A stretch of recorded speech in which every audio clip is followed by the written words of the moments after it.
Сәлем достар! Бүгін мен сіздерге тор үлгісін тоқып көрсететін боламын. Осы сызбаға қарап тоқитын боламыз. Ең алдымен өзіңізге қанша ұяшықтан тұратын тор керегін анықтап аласыз. Мен мысалы 10 ұяшықтан тұратын тор үлгісін тоқыдым. Содан кейін осылай сызба нұсқасын сызып алдым. Бұл сызбада 10 ұяшықтан тұратын бір шалмалы бағаншадан құралған тор үлгісі. 10 ұяшықтан құралған тор үлгісін тоқу үшін 31 үлпілдек шалулардан құралған тізбек шынжыр тоқимын. Одан кейін 5 көтеру үлпілдегін тоқимын. Сонда барлығы 36 үлпілдек шалулардан құралған тізбек шынжыр тоқып аламын.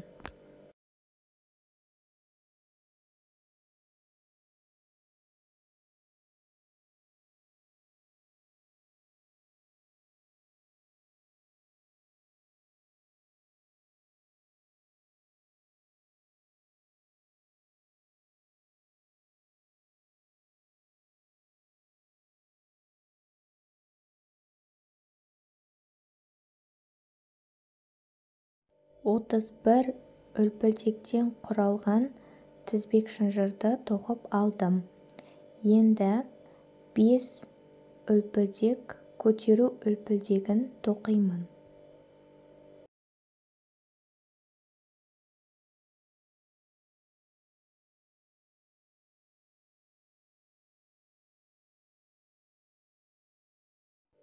Бес көтеру үлпілдегін тоқып алдым. Енді бір шалмалы бағанша тоқу үшін ілмектен санағанда 9-шы үлпілдекке ілмегімізді өткізіп тоқитын боламыз.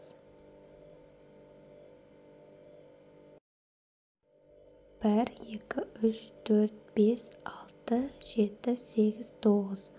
Осы 9-шы үлпілдекке ілмегімізді өткізіп, бір шалмалы бағанша тоқимыз.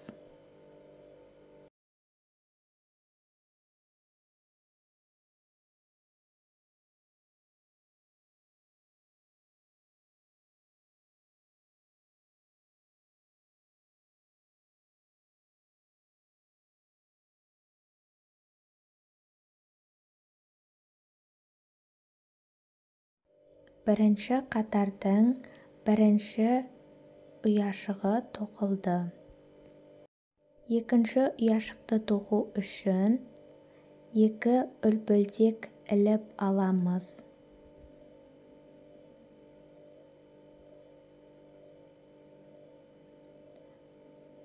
Екі үлпілдек тоқып алдық. Енді бір шалмалы бағанша тоқу үшін 2 үлпілдекті қалдырып, 3-ші үлпілдекке бір шалмалы бағанша тоқимыз.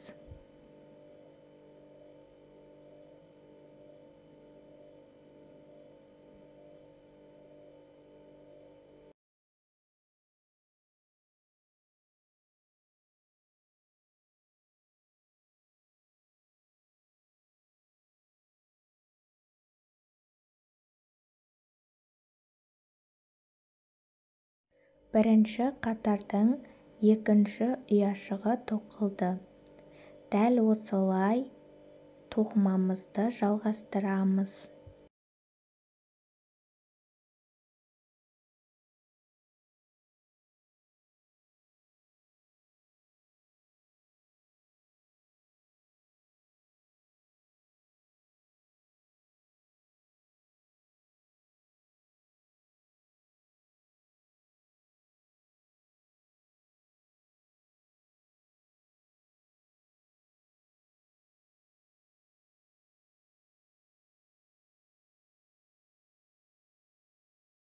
Бірінші қатардың 10 ұяшығын тоқып болдым.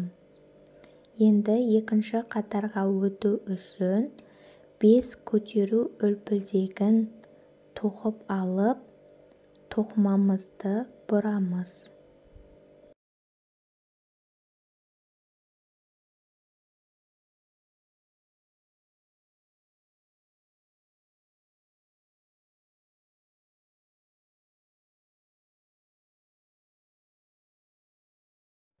Енді екінші қатарда бір жалмалы бағаншаны бірінші қатардың бір жалмалы бағаншасының бүтін үлпілдегінен тоқимыз.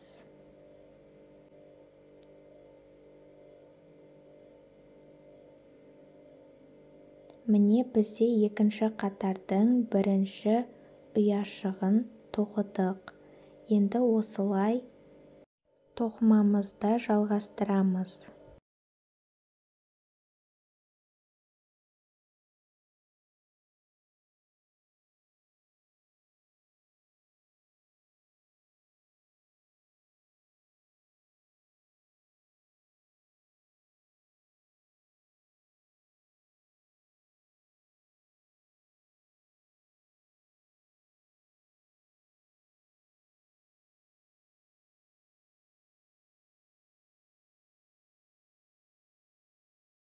Кейінгі қатарлардың соңына келгенде екі үлпілдек іліп алып, үшінші үлпілдектің алдыңғы қатарынан бір жалмалы бағанша тоқимыз.